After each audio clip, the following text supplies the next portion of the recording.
Kabi Burkina Faso ka fanga ɲɛmaakura Met Apollinaire Kyelem de Tambela y'a ka gouvernement kura bila sen kan.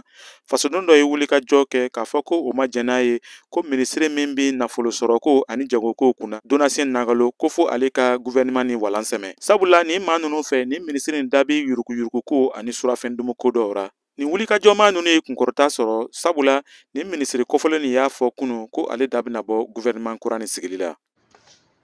Au vu du contexte social.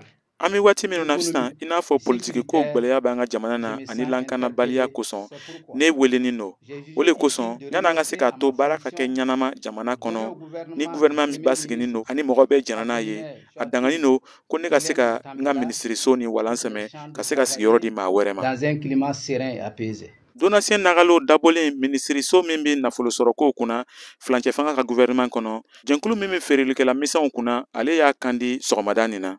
Le bureau régional du centre et l'ensemble des travailleurs de l'économie informelle.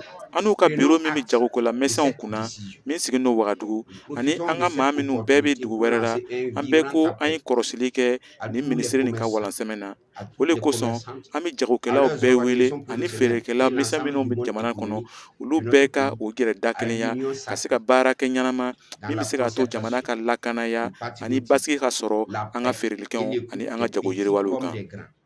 Minisiri Donatien Nagalo ka walansɛmɛni kɔ maaw bɛɛ bɛ filɛri kɛra ka taa minisiri min bɛ an ka duko ani dugujɔkow kunna n'an ko ministre de l'habitat Yakuba Dié maa murutulen dɔw ko ale fana da bɛ yuruguyuruguko dɔw ra ale fana bɛna walansɛmɛ wa an m'o si dɔn fɔlɔ nin tun ye Kadaye Tarawele kumakan ye ka bɔ Wagadugu Burkina Faso.